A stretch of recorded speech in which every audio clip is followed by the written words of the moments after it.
kids, yeah. Okay.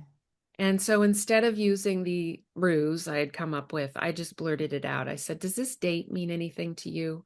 February 25th, 1970?"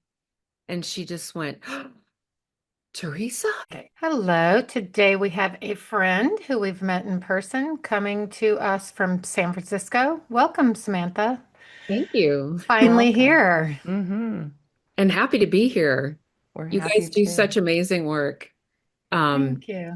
it's incredible. It reminds me a little bit of StoryCorps. If you guys are Oh familiar Mm. with yeah. that I on love StoryCorps. It's my NPR. yeah. favorite. I work for an NPR affiliate, so Oh, got it. I did not know that. see my shirt. Oh yeah, she's got it on. Go to Awesome. YouTube. Watchers, go to YouTube. Um, yes. Well, we're excited to say friend as well because we have met you, which is the really cool thing about adoptees meeting in person, right? Having that For sure. connection. Yeah. Yeah. So we want to hear your story. So start in. Yeah, however you Okay. want to start. Um, well, I was born in 1970, which was the pinnacle of the baby scoop era. I think they had more adoptions that year taking Yeah. place than any other year during the era. Um, and I later found out that I went into foster care for a few months before I was adopted by a couple from Napa. And my parents had been married for about 4 years when they adopted me. And my mom thought she couldn't have children. Uh, but then when I was 4, she ended up getting pregnant. And I've since heard contradictory things about that. Like I've heard, that a lot of parents who adopt go on to have children of their own. But then I've heard that that's kind of urban legend. So I don't know if you guys have Well, any. that was my parents. I was 4. They had adopted another child after me, and then when I was 4, pregnant with twins. We've Okay, Oh, anecdotally from our podcast, that's happened to a lot of a lot of situations. people. Yeah. yeah. Mhm. Um, The thing was, is that I just never really bonded with my adopting mom. And Nancy Verrier talks about it in The Primal Wound. She says that, um, oftentimes because the infant has had to attach to a caregiver, and then there's a separation followed by a new attachment, and then sometimes another separation, that it can be difficult. And so when that happens, the adopting mother oftentimes feels rejected and Yeah. can then react in a rejecting manner towards the child. And that was sort of our dynamic. I just got under her skin and used to piss her off. And I think it's because she felt like I was, definitely putting my guard up. My wall was up. I Yeah. didn't want her, I wanted my real mommy, I would say sometimes, and that would really infuriate. Oh, and you said it. Yeah. Yeah. Mm. The words. Hmm. I think you're Yeah, right, and I think we talk about that adoptees can attach but not bond. Bond. That the Mm. only bond really is with the first mother. exactly. Yeah. I did, however, manage to bond with my dad. Unfortunately, shortly after my sister was born, they divorced. Um, Oh. and Sounds so, like my story. oh, really? Yeah. Yes, very Wow. similar. Yeah, that was devastating to me because he was like my favorite person in the world. And Yeah. I just knew he was leaving. And my mom was young. She was only 31, and she was not ready to be single. So she was out at night. She would go out and she was looking for a replacement, and she found one. The unfortunate part was he was an alcoholic, and Oh, he had been pulled over so many times for driving under the influence that he was at risk of losing his driver's license. And he was a independent contractor, and so they made the decision to move us out of state. We moved to Washington, to the middle of Washington state. We went from living in Napa, this beautiful, oh, gorgeous, lush valley, to this really arid agricultural place in the middle of Washington state. And I remember when she told me, talk about freaking out. I like came unglued. I was like thinking to myself, how is my mom going to find me if we leave? That Oh, was one of my first thoughts. I was always fixated on who is my real mom. yeah. And, I know we were meant to be together. Um, How old were you when this happened? I was 7 actually when Oh, we moved yeah. to Washington, and we lived there for about 3 years. I think that when Mount St. Helens erupted and my mom's new husband went missing during this natural event, um, that was the end of the marriage. And so my grandpa, who was retired, he flew up from the Sierra where he retired, and he rented a U-Haul for us and drove us back down to California. And I was relieved. I was like, thank God we're going back. Yeah. I'm I fascinated know by me too. this. What do you mean he disappeared? Where did he go? That's Well, what he would frequently disappeared. He would either be in the oh, county jail Oh, overnight, okay. or he had friends that he would stay over with. Maybe he even had a girlfriend. I have no idea. I just knew that he wasn't home, and it was several days in a row, which was a little unusual for him. Usually it was just a night here and there. Uh, yeah. and, you know, I have a my, quick question. What were you told about being adopted? So you had this longing for your yeah. first mother. So what had they told you? And I, how you know, old were you? I don't remember exactly when I was told. I can remember standing in the grocery store. I had this one foot that turned out, and so I was wearing these corrective shoes. And the checker at the grocery store asked about them, and I must have been really young, like just 4 years old. Um, and I remember my mom saying, "Well, we don't know. She's adopted." Oh. And that's the first time I can recall really hearing, it explained, but I felt like I had always known. And then I was given the platitudes, like, we chose you out of Yeah, all all this the stuff. babies in the nursery, we picked you out. And Right. I always knew there was something not quite right about that story, because I was Same. trying to Doesn't make imagine sense. it. Yeah, I know. So you're And, just and walking in a nursery, like pointing out the ones that you like. And what then with your father? I wanted to ask the father that your adopted father you were bonded with. You were seeing him up until that point and through the divorce, and then all of a sudden nothing. Yeah, and then we moved, and I didn't get to see him, and I'm glad you asked about that because, it was such a chaotic time in Washington that I failed to mention that during that period he passed away. Oh, oh, He had a brain tumor, and I just remember mom saying, that's why he had all those headaches, and she went to the funeral, but we weren't allowed to go because she felt like it wasn't a place for children. mm-hmm, And so, I've been asked about that, but by then, I had already sort of mourned his loss through the divorce, and we had mm-hmm, moved away. So his death didn't feel quite real. I remember laying in bed in my room and thinking, he's not really dead. mm-hmm. He's out there just like my real mom, and they're going to come get me. Somebody Oh, knows this isn't right. yeah, And they're going to save me. Like I really had this fantasy of being, taken out of saved. this really bad situation. And I was, my grandparents were the saviors, so to speak. So we moved into their garage, which sounds really punk rock, but when my grandfather had built his retirement home, and during the build, he had lived in this apartment that he had furnished as part of the garage. So it essentially became a guest house. And we lived in there until I graduated from high school. Wow. now I have a question about, so your sister was 4 years younger than you, Yes, and were she and your mom close? very. So Yeah, you were just kind of Out. the odd absolutely. Yeah. triangulation and all Yeah. that. Yeah. And how I managed through that, how I navigated was just by disappearing. I love to read, so I would disappear into books, or I would just stay in my room and listen to music and draw. I loved art. I loved to Mm, read. I loved music. Those were the three things that I was into. And I could do them by myself. And so it was really hard to get me out of my room and engaging with the rest of the family. And I think, both of them were angry by that. They were angry that I wouldn't be part of the family, that I was essentially rejecting them. Yeah. And I don't blame them, but it was a coping mechanism for me, just feeling so different. I mean, they weren't into reading or music or, Hmm. uh, you know, uh, drawing.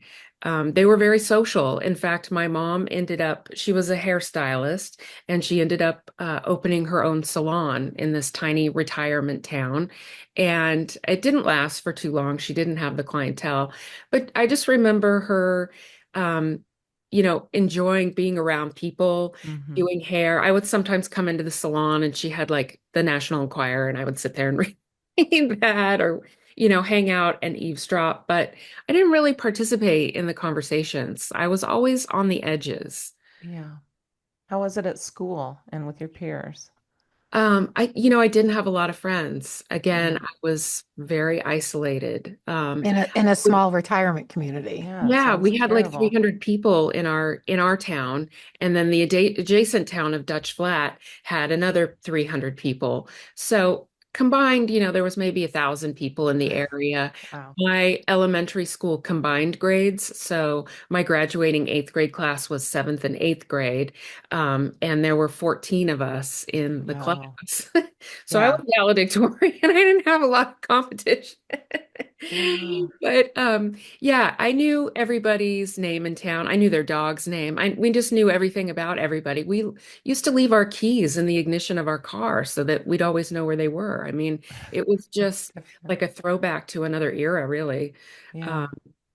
so and then the summer I graduated from high school, I turned 18, and I was getting ready to leave for college.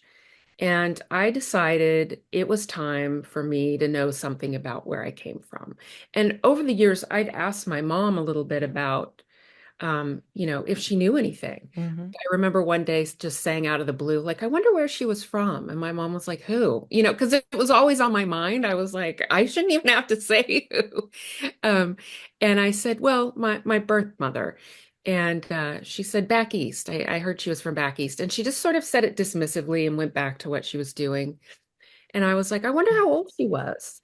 And she said, 19. I heard she was 19. And then I said, I wonder if she had any other kids. And my mom was like, look, I don't know anything about her. They didn't really tell us anything. Um, she goes, you know, but she loved you, which is why she gave you away. And there again was something that never So made good. sense to Yeah, me. always. I know. It I can was like it the was just script. the Yeah. script, yeah, the script they were given in the baby scoop Hmm. era. Hmm. So I knew I wasn't supposed to, but I went digging through my mom's room one day while she was at work, looking for something. I didn't know what. And I came across what is now known as the non-identifying background information. Hmm. I'm And it surprised was, it took you that long, to be honest. I know, because I was always in my room reading. Yeah, you're a good girl.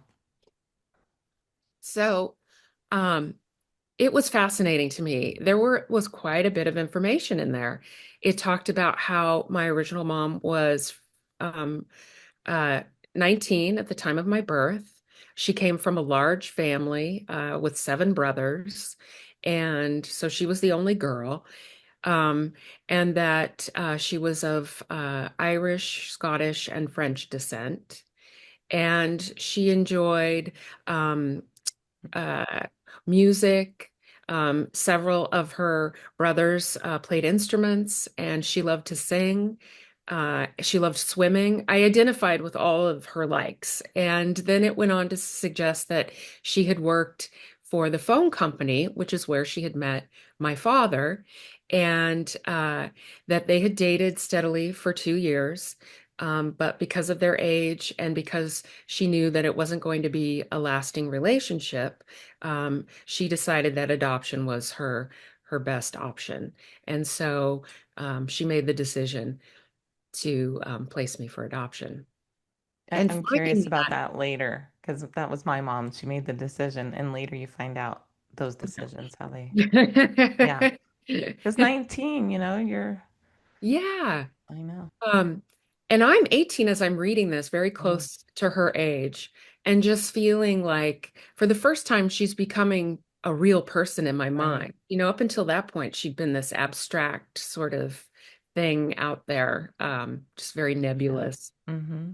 And now it's taking shape and that's taking me a moment to kind of really sit with and process. Like, this is a real person. I could probably meet her if I want to. I had a lot going on then. I was leaving for college. So it wasn't until I was 24 that I attended my first Alma meeting. Yeah. And I don't know if you guys are familiar with the Adoptee Liberty Movement Association, Yeah. part of Hmm. Lawrence Fisher. Yes. I got a copy of the Searcher's Guide, and that's how I understood what my next steps would be. So I petitioned the court in Napa County to have my adoption record unsealed, and I kept my application really brief. I just said, other than wanting to know where I come from, I need my medical history. It was just like really down and like, and 3 days later, I got a call that my folder was, or my record was ready for me to review. I'm And I so surprised by that I in know. California. exactly, I just got a judge that obviously felt empathy or could understand my need to want to know where I come from. Yeah. Maybe adopted. Maybe. Never know. So, getting that record was just fascinating to me because I remember the clerk sliding it across the desk in a manila folder, and there were holes all the way around the manila folder where the staples had been. So it had just been stapled. That's the seal. Mm. And I opened it up, and the first thing I saw was that my original birth name was Teresa Mary Hewitt. And I was like, wow, Teresa Mary, that sounds really Catholic to me. Was Yeah. it supposed to be Catholic? Like, all these thoughts run through your head. And then I saw my mom's name was Catherine with a K, and that she was from Massachusetts. Well, I had never been further east than Nevada by that point, and I was like, Massachusetts, that's like another country practically. Yeah. Fascinating. Uh, the father's name was left as unknown, which wasn't surprising to me because the searcher's guide had sort of cautioned me that, many birth mothers leave that information blank Yeah. intentionally, even if they know the father. Um, and so there again, I needed to sit with this information. Finding out that I had this other name made me feel like I was split in half. There were two of me. Um, Yeah. I'm working on a memoir right now, and I write that I felt like I had just stepped out of witness protection or something. I mean, the whole idea of sealed records is so anachronistic. And Hmm. Yeah. I know that California currently has a bill before the state Hmm. legislature to open records for adults once they reach 18. And I wholeheartedly support that. I mean, Gosh, no you kidding. know, Yeah, of course. I think all adoptees do. Did Yeah. you, and during this process, tell your adoptive family that you were doing this? I did not tell my mom that I was searching until after I got my birth certificate. I called her and said, I wanted to let you know that I found my original birth certificate How and that did you get that from California? It was in the folder? yeah, Wow. yeah. Okay. And I said, um, sorry, I lost my train of thought. Oh, Hmm. I told her my original name, and she was surprised. She goes, "I didn't. Well, if I had known you had another name, dot dot dot." She didn't complete the sentence, but it almost implied like maybe I wouldn't have changed your name. I don't know. Yeah. By then our relationship was a little less frosty. Like, I had appreciated the fact that, after the chaos of my early years, she really did try to become a good parent to my sister and I. But by then I was already super resentful. And Hmm. um, so I understood my part in the relationship and had tried to make some overtures, but it was still a really difficult relationship. Hmm. Um, when I finally decided that I was really going to make an effort to try and find this Catherine, um, I did not tell my mom. I just started looking.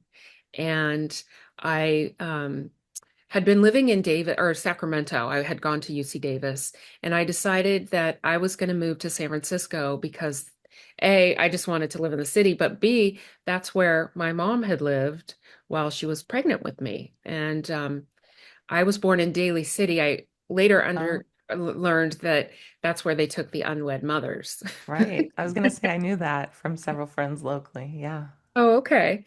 Um, Yeah, so I started doing research at the library on microfiche, going through records, trying to find her. I came across a marriage certificate for someone named Catherine M. Hewitt, and I figured, well, maybe Mary, my middle name is Mary, maybe the M stands for Mary, maybe, we have that in common. And this person lived in Santa Cruz. And I was really like struck by that because I figured she would have returned to Massachusetts after she had me. And I started thinking, wow, wouldn't that be great if she lived here in California? I could just drive down over the weekend and meet her. Um, but my trail went cold. I couldn't find anything else on Catherine M. Hewitt. And was there a registry that you signed up for and she wasn't on the registry? I did end up signing on up on a registry. Well, what I did, well, first of all, I was adopted through the Department of Social Services. So I Mhm. contacted them and asked them for any information they might have in my records. Uh, and initially they were like, oh, hang on a second. And I'm thinking to myself, maybe Catherine has filed the consent for Mhm. contact. Maybe I'll be able to get her information. Well, it turned out she hadn't, but she had returned to the Department of Social Services in 1973 when I would have been 3 years old. And she had left me a pair of baby booties that she had knitted, which What? was astounding to me because I was like, oh, she hasn't forgotten about me. And she's But still in the area. Well, yeah, three at that time. yeah, she was Yeah. in the area. For three And years. Yeah. and then the more I thought about it, the more I was like, that's really interesting that she would have left baby booties because by then I would have already been 3 years old. Right. Um, she's probably thinking of me as that infant that she let go. Oh, And it was heartbreaking. So I yeah. said to my caseworker, could you send them to me? And she's like, I'm sorry, they're not here.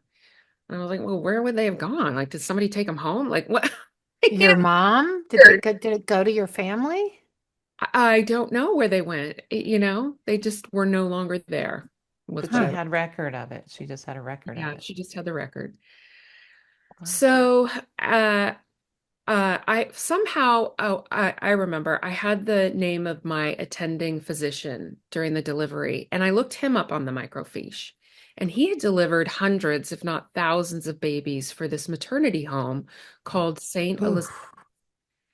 Yeah. Yeesh. I know just that alone. Mm. So I um, reached out to St. Elizabeth's and asked them for information. And they sent me a letter confirming that, my original mom had stayed with them during her pregnancy. And I had specifically asked them to tell me the city she was from in Massachusetts, and they wouldn't tell me. So I called them and I just pleaded with the director there. It was no longer a maternity home at that point; it had been turned into like a women's substance abuse center. Hmm. So, they didn't have that same tie to the legacy of, the maternity home. But I just said, I know her name. I know my original name. I know she's from Massachusetts. Can you please just tell me the city? And she like whispered it to me on the phone as if the FBI were listening in, all the secrecy. She goes, Brighton. She was from Brighton. So by then I had this Oh. lead. And that's when I registered online. The internet was in the early stages. This is Mhm. 1997. Um, but there was this uh, page that I registered with, and almost immediately, this woman, kind woman, reached out to me. She was looking for a sister who had been given up for adoption before she was born, and I couldn't help her, but she knew how to work the internet, and she was able to get this list of Hewitts who lived at this address in Brighton, and there were all these male names on the on the address listing. So I figured, well, maybe that's one of Catherine's seven brothers, right? Yeah. So I called the number as soon as I got home from work, and this older woman answers, and she goes, I said, hi, I'm calling from California. I had this whole elaborate story I had created because, the searcher's guide kind of suggested that you could really put people off and alienate, a potential um, helper if you just blurt out, I'm looking for my birth mom. So I said, I'm throwing a birthday party for my mom, and I wanted to invite Catherine, but I've lost her information. And this woman goes, well, Catherine doesn't live here anymore. And she had this thick accent like I'd never heard before. And it was just so Oh, funny to me because I was like, this is probably my grandmother, I don't know for yeah. sure. But so I said, I waited for her to offer up Catherine's new contact information. And when she didn't, I just said, oh, okay, well, thanks, goodbye, and hung up. And then I was like, just call her back. So I called her back and I was like, well, can you tell me where she lives now? And she said she lives in Virginia.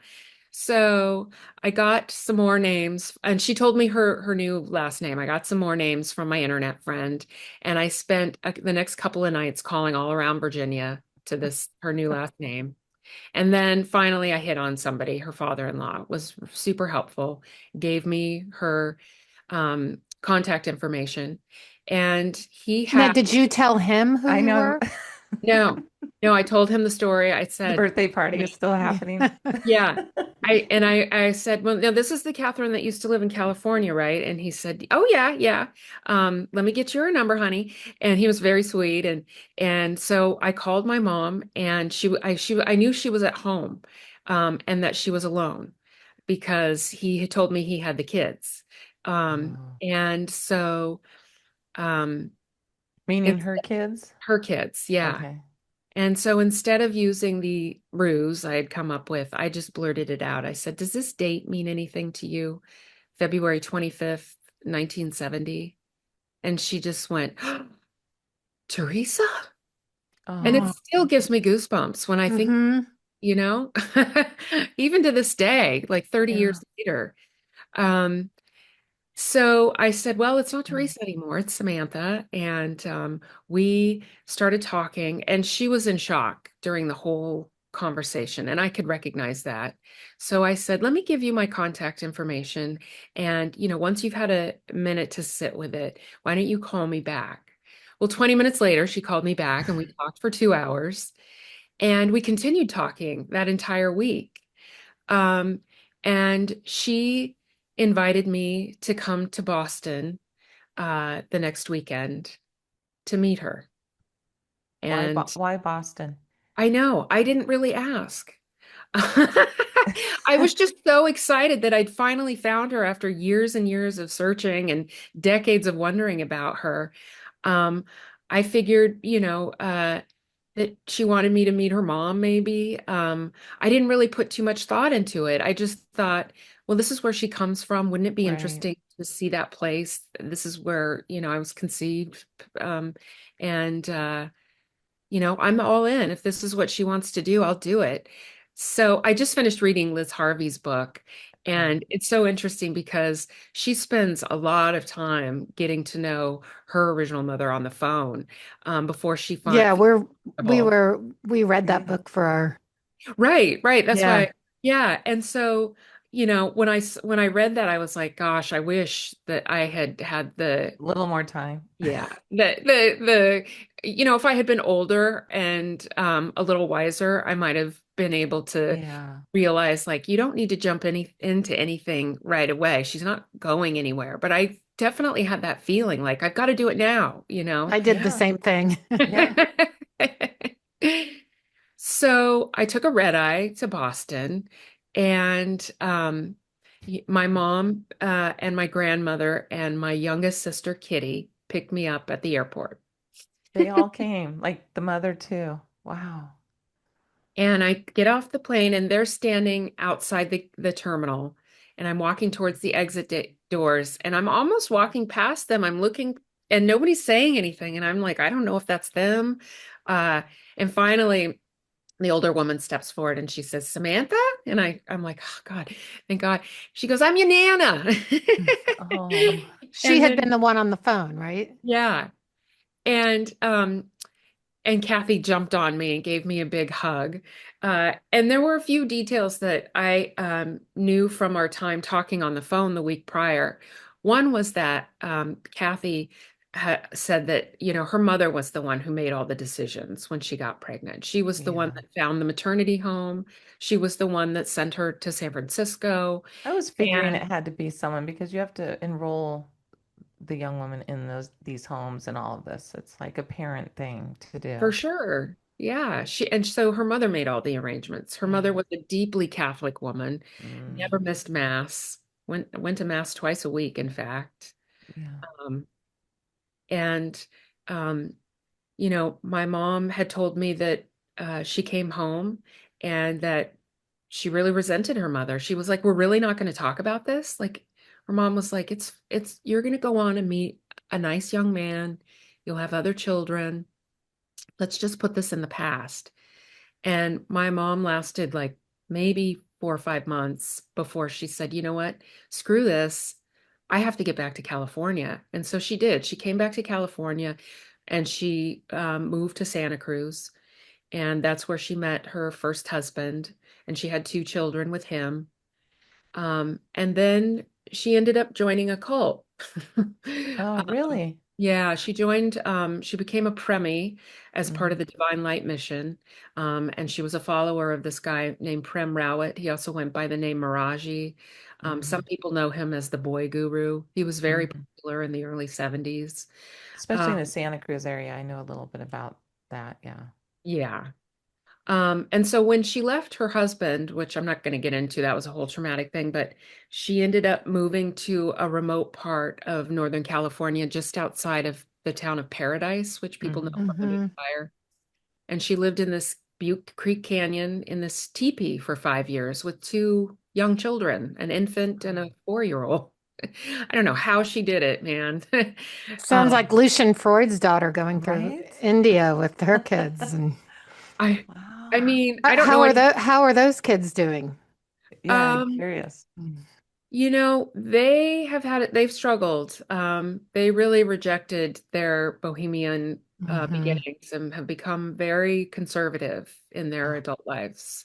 Um, interesting. Not surprising yeah, No. yeah, in terms of rejecting that Yeah. yeah. bohemian.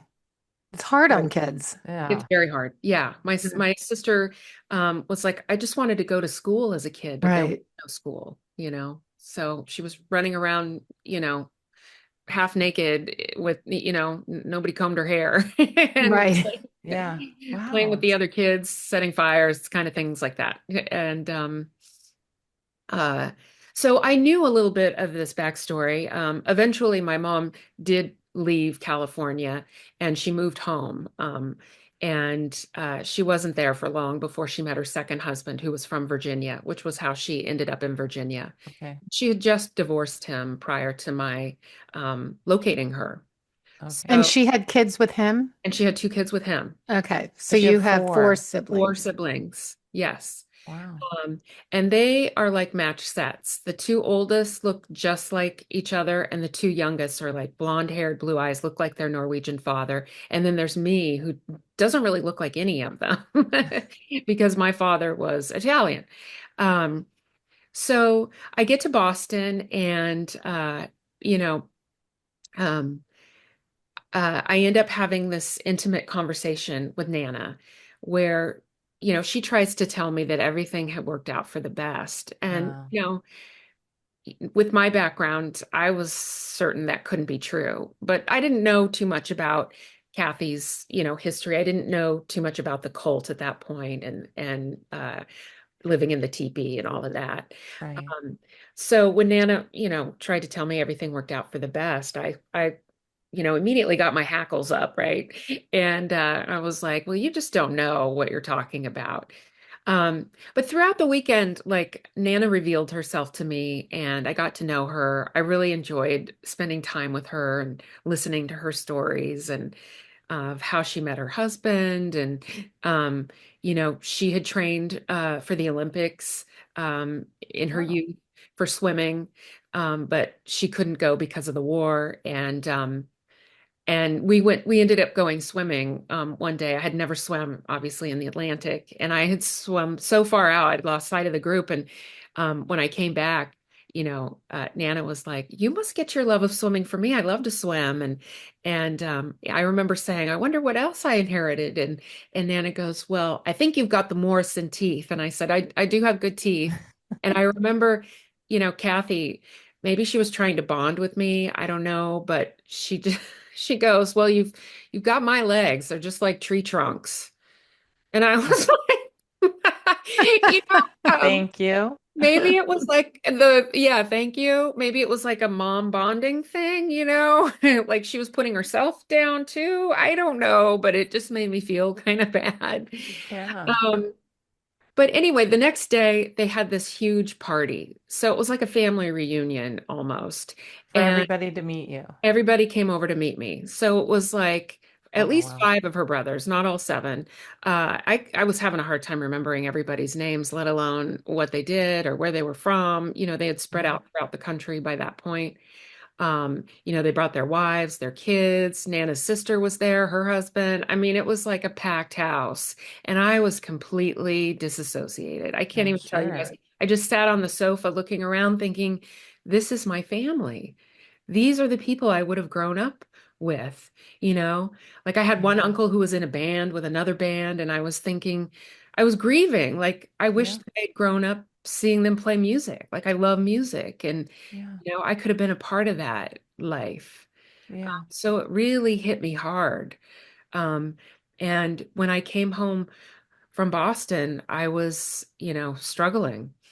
Uh, before I And left, one thing about your mom, Nana, yeah, she's saying it wouldn't have been great, like kind of but you don't know what Catherine would have been like if she kept you either. That's always that thing, right? Like, I don't. No. no. Do you know that she always seemed very willing to talk about things with me, Hmm. whereas my mom kind of shut down things, or, you know, I was always really loud. So she was always like, "Shh, Samantha, keep it down." But then Yeah. looking around this party of all of these loud Irish Catholic, Boston people, I was like, okay, now I know where this, like, Right. loud, crazy part of me comes from. Yeah. Yeah. And in that trip, did she tell you anything about your father? She did. So it was the only time we were alone. And it was while I was on my way to the airport. Nana was like, I want to go grab my friend because I want her to meet Samantha before she leaves. So she takes off, and we're sitting on the porch. I've got my suitcase packed. It's on the porch with me.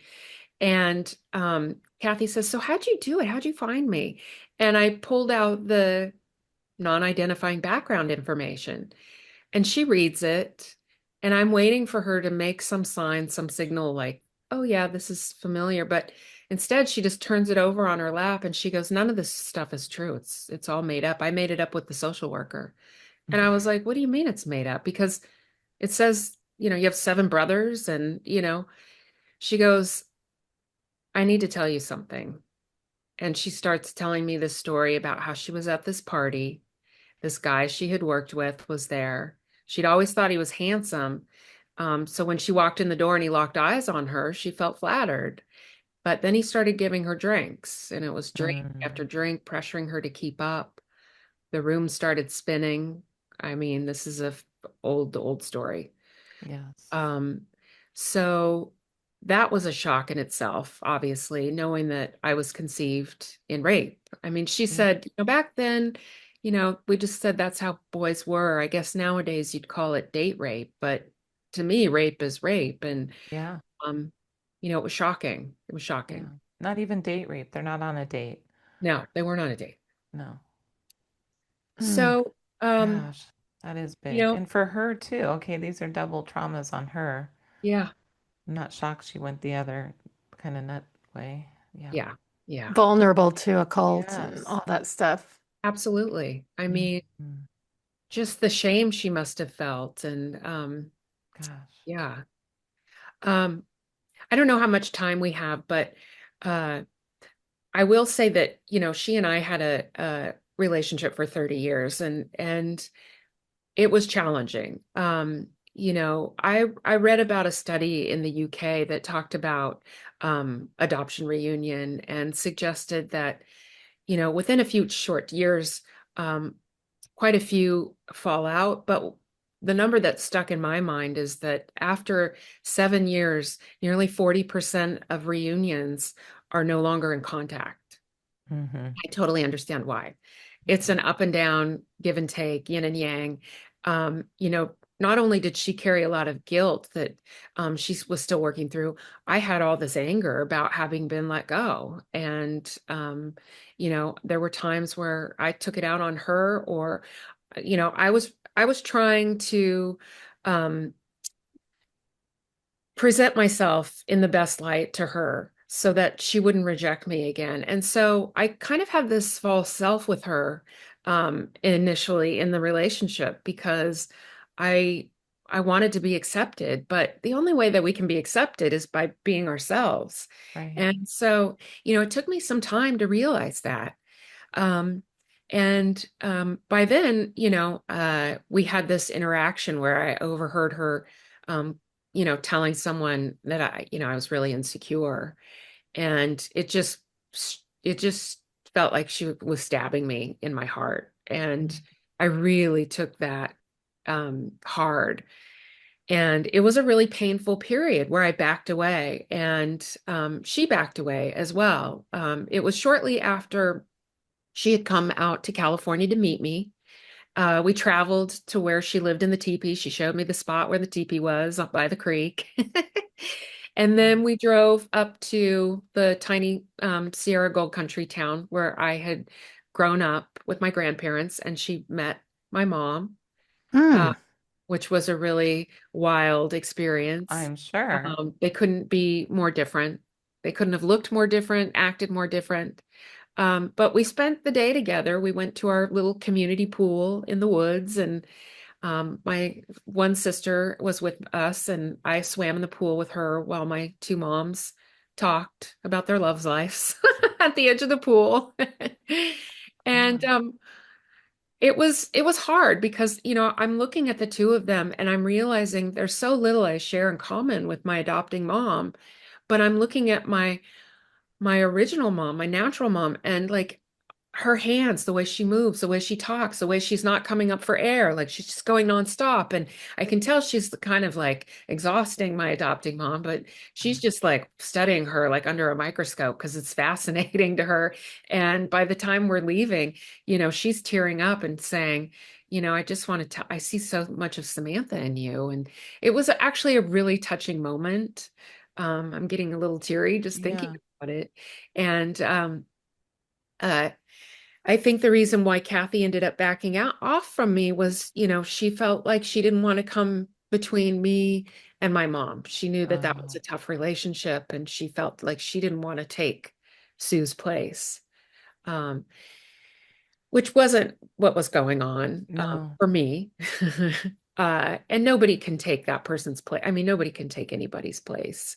Is Um, that after that's when you Yeah. lost touch? Are you still yeah. in So touch or we lost touch. Well, we were still in touch. Like we would talk occasionally on the phone, but I felt like, Kathy would call me up and tell me what was going on in her love life, and didn't really ask too much about what was going on with me. And I just didn't feel seen. And part of that was because I was still hiding, like I'd Right. always done growing up. Um, and then finally my sister said, let's take a trip together, you, me, Kathy, and we'll just go to a beach house at Nag's Head and spend the weekend at the beach. is this your sister from Kathy? Yeah, who's the Oh, closest okay. I was going to to ask about me. the siblings. I didn't know Yeah. Yeah, how your relationship was with them. yeah, this is the oldest of her children that she raised. Kitty. One of the teepee dwellers. Uh-huh. Yeah. Is this Kitty who came to the airport? No, that's the youngest. Okay. This uh girl's name was Jenny, Jenny. is Jenny. I kind of protect her privacy, but anyway, Yeah. Yeah. so she recommends we go on this trip, and it's during the trip Jenny goes to get dinner for us, and we're left with her kids who just start, one of them starts wailing as soon as she leaves, and there's nothing we can do to soothe her. And it leads into this conversation about parenting styles. And Kathy, she finally starts crying and admits that she wasn't a good mother to her children. She said she did the best that she could, but she just didn't know what she was doing. And in that moment, my heart really broke open for her. Like I just realized, everything she had gone through.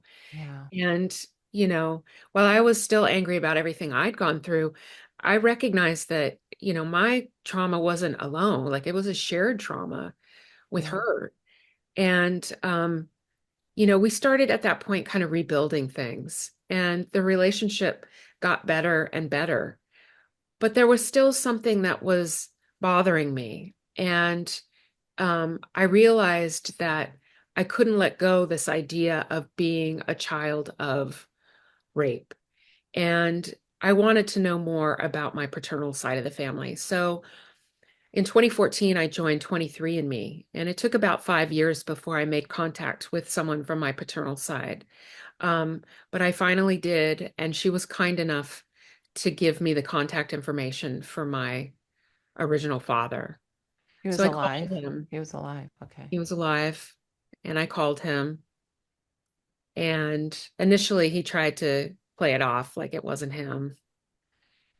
In fact, at one point in our conversation, he was like, "Let me think. Were there any other Dick Daniels that worked for the phone Oh my company?" God.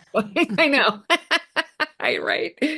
So I knew it was him because I go, "Well, I've got the DNA from your sister." Yeah. Um, and I just said to him, I travel to the East Coast frequently for work, and if you're amenable to getting together, I'd like to have lunch. And so we did. We met for lunch that one time. He bought me a lobster roll on the Cape, and we talked. Uh, and I could tell from our conversation that everything Kathy had said to me was true. Not that I had any doubt, but I remember initially that day on the porch when she had said that what had happened, one of my thoughts at the time was, uh, could this have been something that she said to her really Catholic mother so she didn't have to admit to premarital sex? And I hate myself for thinking that, because so often women are doubted when they talk about their rapes and their sexual assaults. And I even did it to my own mother as the result of that sexual assault. Yeah. But when I met with him, it was very clear to me that this guy was a predator. And Mm. Really. Mm. yeah, yeah. And I did had he have other kids? Yeah, he had two other kids. He was adamant he did not want to tell them about me. Uh, he didn't want them to know.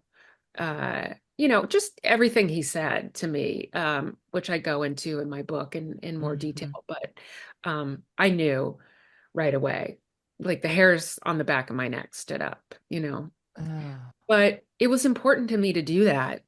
Uh, and it came with a cost. I mean, it took years for me to process that meeting and to realize that whatever he's capable of is not reflective of me and who I am as a person. no. No. Um, and I guess part of the reason why I wanted to tell this story is because I wanted to give people hope who are in reunion, because, you know, 30 years is a long time and we had ups and downs. And I know Susan Ito writes about it in her book too. Yeah. She had ups and downs with her original mom.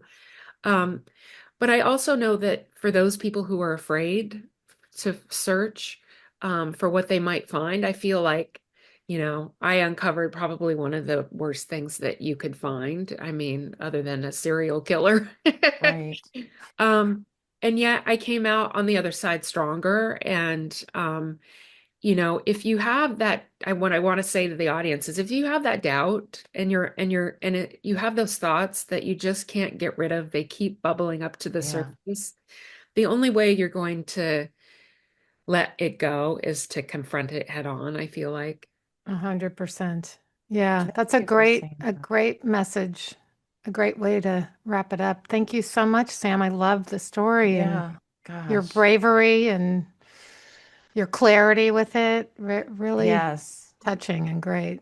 You've been through so much with it, and it is healing for our listeners. I mean, even just me listening to you is healing. And you have sitting in that room, seeing your family, knowing who you, I don't know, there's something about knowing who you could have been, who you are.